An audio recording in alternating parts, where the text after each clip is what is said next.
Olá, continuando a prova do Teorema da Soledades e consequências, vamos falar agora sobre a regularidade e o decaimento exponencial de ângulos entre os subespaços. Então, tomemos a sequência de matrizes e suponhamos que temos a filtração já definida, associada àquela sequência de matrizes, e como é uma filtração, uma sequência crescente de subespaços, nós podemos garantir que existe uma base chamada uma base normal, de tal forma que cada subespaço Fi admite como base um certo subconjunto desta base B. Okay? Esta é uma base do espaço inteiro, do RD, e cada Fi tem como base um subconjunto desta base B aqui. Okay? Isto é conhecido como uma base normal. Lembrem que o Xi e linha são os expoentes de Lyapunov que aparecem, que são agora repetidos consoante a sua multiplicidade. Okay? Então, a condição de regularidade, ou seja, que a taxa de crescimento assintótica, taxa exponencial de crescimento assintótica do determinante das matrizes AM, ela é dada pela soma dos expoentes de Lyapunov, né, contando com as multiplicidades. Isto é equivalente a dizer que para qualquer subconjunto de índices entre 1 e D, o expoente generalizado, né, associado ao vetor exterior, ao produto exterior dos vetores correspondentes a essa escolha de índices, esse expoente generalizado é igual, ou seja, a taxa de crescimento assintótica, a taxa exponencial de crescimento assintótica do volume do paralelogramo, do paralelepípedo gerado pelos vetores VI para I em J, pela ação da sequência de matrizes AN. Essa quantidade, esse expoente, que é, em outras palavras, aquilo que eu escrevi aqui com outros símbolos, é o volume, né, do paralelepípedo gerado pela imagem dos VIs pela sequência AM. Essa taxa assintótica é dada pela soma dos expoentes de Lyapunov correspondentes a cada VI envolvido. Okay? E as duas condições equivalentes são a primeira e esta aqui, juntamente com a seguinte condição, que o seno do ângulo αm, né, é subexponencialmente convergente para zero. O que é que isso significa? De fato, ele é subexponencial, ele pode não convergir para zero, mas ele é subexponencial. E o que é que isso significa? Significa que o ângulo entre o espaço gerado, isto aqui é o subespaço vetorial gerado, esta notação de fecho, né? Neste caso representa o subespaço gerado pelos AMVI. O ângulo entre esse subespaço e o subespaço gerado pelos AMVI complementares, para os que não foram selecionados em J, ok? O ângulo entre esses dois, né? Entre o espaço gerado pelos VIs selecionados e pelo seu complemento, este ângulo é subexponencial, quando o m vai para o infinito. Então, estas duas condições são equivalentes, né, à primeira. À condição de regularidade que vem direto da Soledades. Então, a condição de regularidade é equivalente a nós termos o controle subexponencial de ângulos. Bom, o primeiro item implica regularidade. Porquê? Porque se eu tiver este primeiro item para qualquer J, então se eu tomar um J igual a todos estes índices, o J igual ao conjunto de 1 até D, eu obtenho que esta condição é exatamente igual. Eu vejo que é exatamente igual a esta. Okay? Então o 1 implica a condição de regularidade. O ângulo αn, agora olhando para o item 2, o ângulo αn, ele pode ser definido deste jeito. Isto é uma generalização da relação de norma para produto vetorial, okay? Uma generalização para qualquer dimensão. Essencialmente o volume, né, gerado por um conjunto de D vetores é igual ao produto do volume do paralelepípedo gerado por um subconjunto de vetores e pelo subconjunto complementar, vezes o seno do ângulo entre os planos gerados por cada um dos subconjuntos de vetores. Okay? Isto é uma generalização da norma do produto vetorial em dimensão 3, que é igual ao produto do comprimento de um vetor vezes o comprimento do outro vetor vezes o seno do ângulo. Aqui nós generalizamos para qualquer dimensão. Okay? Mas como o seno está sempre entre menos 1 e 1, né? Nós, aplicando, né, esta relação, nós obtemos que o volume gerado por J vetores, pelos VIs dentro do J, é certamente, se eu aplicar isto e for quebrando, né, isto é menor ou igual que a norma, o produto das normas de cada um dos vetores, né, vezes algum seno, e portanto, ao tomar um módulo, eu simplesmente posso eliminar os senos, mantendo esta desigualdade. Então eu obtenho que o vetor, o expoente, né, associado ao produto exterior das matrizes A, ele é dominado pela soma do expoente em cada um dos fatores do produto exterior. Okay? Acontece isso para qualquer produto de vetores, certo? Consequentemente, quando eu somar, né, estes dois, ou seja, quando eu obtiver, portanto, esta expansão, se eu olhar agora o produto todo, né, que seria o equivalente a ter aqui a taxa de crescimento do determinante, então isto é dominado pela soma de todos os vetores e usando esta relação aqui, né, convertendo cada um destes lados, né, usando isto, a taxa de crescimento deste é dominada por esta soma, a taxa de crescimento deste fator é dominado por esta soma, somando as duas, isto é a taxa de crescimento do determinante e eu vou obter então, fazendo 1 sobre m logaritmo deste produto aqui, obtenho esta taxa de crescimento como uma cota mais o lim sub, isto aqui. Portanto, como a regularidade da sequência AM significa, né, isto aqui, isto é exatamente a taxa de crescimento determinante, esta igualdade, segue da desigualdade anterior, segue da desigualdade anterior que eu tenho que ter que o lim sub da taxa de crescimento do seno do ângulo tem que ser maior ou igual que zero. Porém, o seno é limitado, é menor ou igual que 1, portanto, né, portanto, este limite é com certeza menor ou igual que zero também, logo o limite é exatamente zero, né? Porque posso garantir que o lim_inf é menor ou igual que zero, o lim_sup é menor ou igual que zero, então obtemos que o limite existe e é exatamente zero. Okay? Mas se o limite, né, é zero, então, se aquele limite é zero, o que é que acontece? Acontece que eu tenho, então, a desigualdade anterior, né, com o limite zero e esta igualdade aqui, vai nos dizer o seguinte, vai nos dizer que estas duas somas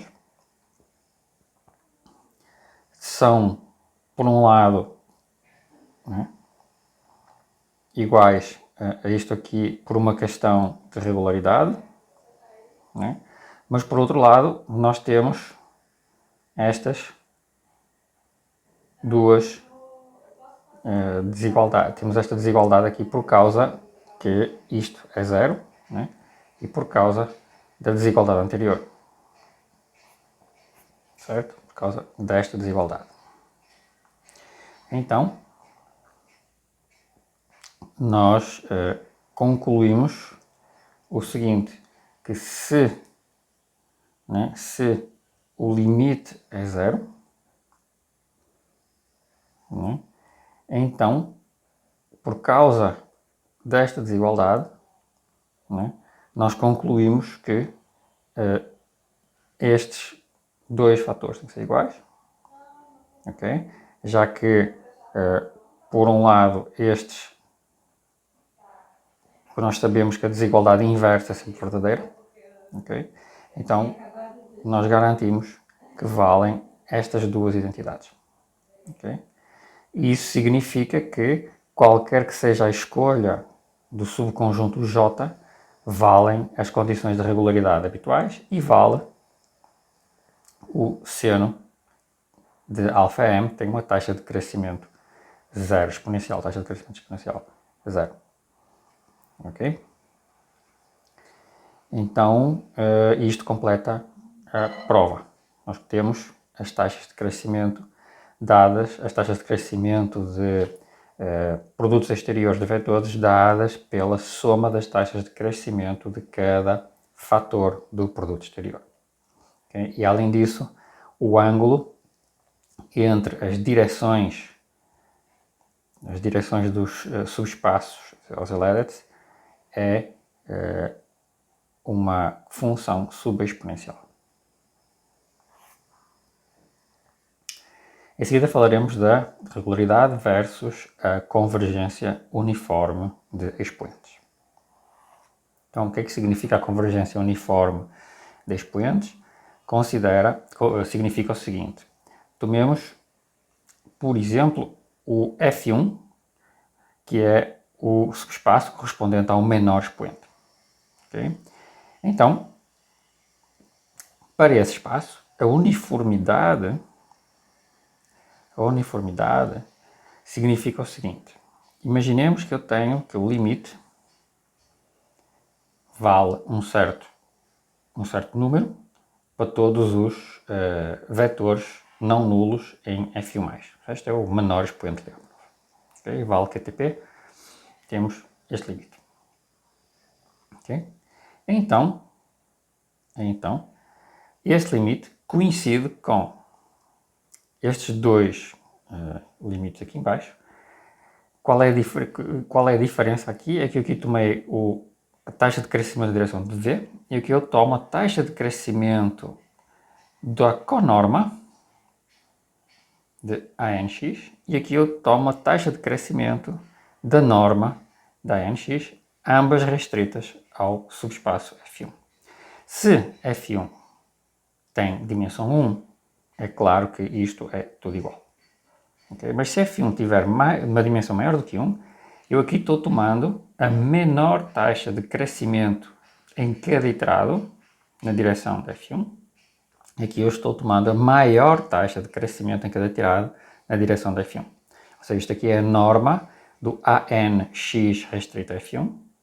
E isto aqui é a conorma de ANX restrito a F1. Ok? E as taxas de crescimento da norma e da conorma restrita a F1 são as mesmas que a taxa de crescimento de qualquer vetor específico dentro da F1. Okay? Isto é que se chama o crescimento, a taxa de crescimento, taxa uniforme de crescimento dentro dos subespaços de oscillations. Okay? Que a taxa em cada direção coincide dentro de um subespaço, ela coincide com a taxa de crescimento da norma máxima em cada iterado e também coincide com a taxa de crescimento da conorma em cada iterado. Como é que nós provamos esta convergência uniforme? Okay, a gente fixa um ponto regular, um X, fixamos uma base ortonormal para o F1 e vamos identificar, estamos num espaço de dimensão finita, portanto vai existir um vetor que realiza a conorma, okay? E vai existir também um vetor que realiza a norma, por compacidade da esfera unitária em dimensão D intersetada com o subespaço F1, porque estamos em dimensão finita. Então, eu fixei este UN, que realiza a conorma, e eu posso escrevê-lo como uma combinação linear dos elementos da base. Okay? Vamos identificar aqui o maior coeficiente da combinação linear. Okay? Vamos chamar-lhe o CNJN, o maior coeficiente da combinação linear. Okay? Vamos assumir que eu estou trabalhando com a norma euclidiana, tanto faz qual é a norma que eu uso, vamos usar a euclidiana, porque estamos em dimensão finita, né? As normas são equivalentes. E vamos, então, se é a norma euclidiana, a soma dos quadrados é 1 dos coeficientes, e portanto nós temos que obter que o máximo, o coeficiente máximo, tem que ser pelo menos 1 sobre a raiz quadrada do número de elementos, certo? Porque o máximo é maior ou igual que todos os outros, né? Então esta expressão é certamente menor ou igual que o CNJ ao quadrado vezes K1 de x. Ok, daí sai esta desigualdade. Seja αn o ângulo entre a direção de crescimento mínimo, digamos, daqui realiza a conorma, o VNJ, e as outras direções. Okay? Eu pego em todas as outras direções, considero o subespaço gerado e vejo este ângulo mínimo. E seja também a distância entre o vetor imagem do vetor que representa o crescimento mínimo, que realiza a conorma, com a distância ao subespaço gerado pelos outros vetores da base. Okay? Esta distância, de fato, é igual ao comprimento do vetor vezes o seno do ângulo anterior. Okay? Este é um argumento muito simples, um desenho fácil. Vocês têm um certo plano gerado pelos vetores. Este aqui, digamos, é o correspondente a este plano aqui. E temos um outro vetor que corresponde, este aqui é o AN x VJN.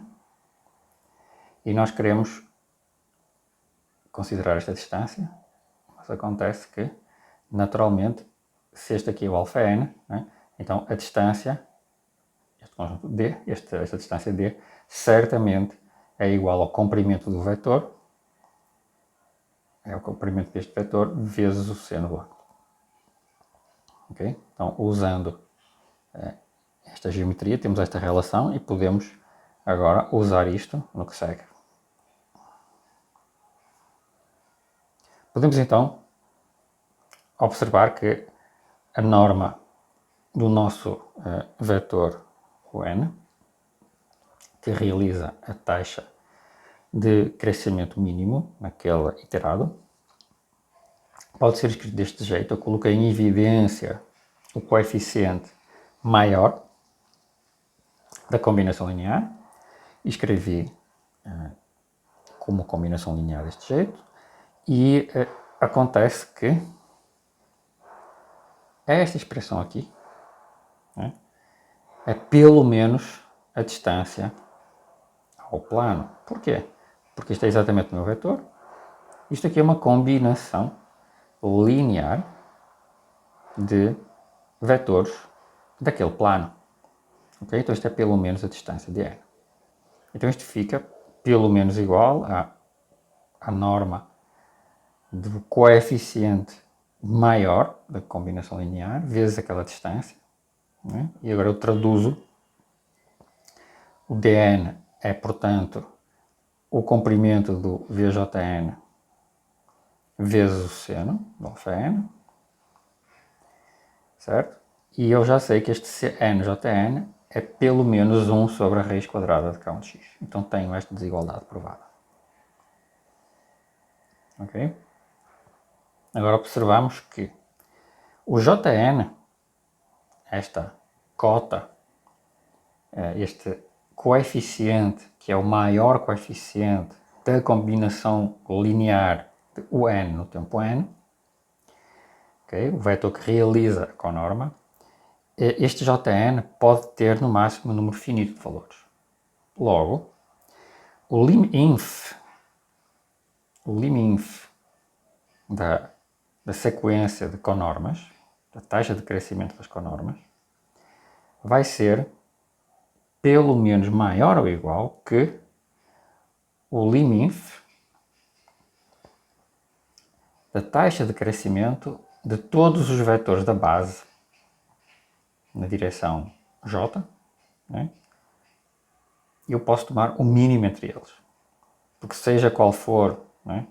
Uma vez que o Jn pode ser um elemento ou outro da base, eu tomo todos, tenho uma cota inferior por aqui, né? Eu tomo todos os elementos da base, tomo o mínimo das taxas de crescimento entre eles, isto é com certeza uma cota inferior, ok? Vezes o lim_inf desta expressão aqui. Lim_inf de 1 sobre n log desta expressão aqui. Ora, isto é uma constante, o K1 de x é uma constante, é a dimensão do subespaço F1 de x, que é invariante, então isto desaparece do lim_inf, quando eu divido por n, e o seno, né? O log do seno de alfa n, né? Nós vamos considerar já isso aqui. Ora, isto é pelo menos C. Porquê é que isto é pelo menos C? Porque nós assumimos, né, que o limite é C em qualquer direção. Portanto, isto aqui tem um limite, este lim_inf é C. Okay? E por outro lado, nós já sabemos que este seno deve ser 0. Ok? Porquê? Porque nós provámos isso no caso anterior, graças à regularidade. Okay? Então, está feito para o lim_inf. O lim_inf tem que ser C. Por outro lado, agora eu faço o mesmo argumento, tomando agora um wn, realizando o sup, realizando a norma de AN restrito ao F1 de x, invertemos todas as desigualdades anteriores, trabalhamos também com o máximo, etc. Simplesmente invertemos as desigualdades e no final nós vamos obter que o lim_sup é menor ou igual que C. Portanto, as duas desigualdades juntas dá-nos que o lim_inf da conorma é maior ou igual que C, o lim_sup da norma é menor ou igual que C.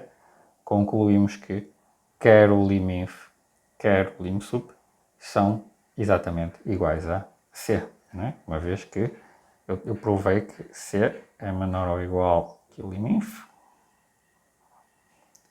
da expressão, que por sua vez é sempre menor ou igual que o lim_sup da mesma expressão, e o lim_sup é menor ou igual que C. Concluímos que ambos são iguais a C e o C já era igual ao limite nas direções do ponto. Então, provamos o que estava enunciado. Okay? Isto para o subespaço mais fraco, né, o F1. Para os outros subespaços, o que nós vamos fazer é o seguinte: nós vamos olhar para o Fi e vamos intersectar com o ortogonal do anterior, do Fi-1. Por exemplo, olhamos para o F2, intersectamos com o ortogonal do F1 e olhamos para os vetores desse espaço. E dá para provar, nós conseguimos provar, exatamente o mesmo argumento, provamos que temos convergência uniforme também nesses subespaços. Né? É igual à mesma prova anterior, okay? Wi, cada um destas interseções é um espaço de dimensão finita. Okay? o expoente Lyapunov dos seus vetores não nulos existe, né? E todos os expoentes Lyapunov têm o mesmo valor. Okay? E agora eu repito o processo anterior. Tenho uma base ortonormal, decomponho, etc, etc. Tomo os maiores coeficientes, faço o mesmo argumento e uso que o seno de alfa n, o seno dos ângulos, é subexponencial. Okay? Em seguida, nós veremos o que acontece quando a base do teorema ergódico multiplicativo, quando a dinâmica é invertível. Okay? Aí nós vamos ter que, em vez de obtermos a filtração, nós vamos obter uma decomposição em soma direta e vamos ver como se constrói essa decomposição.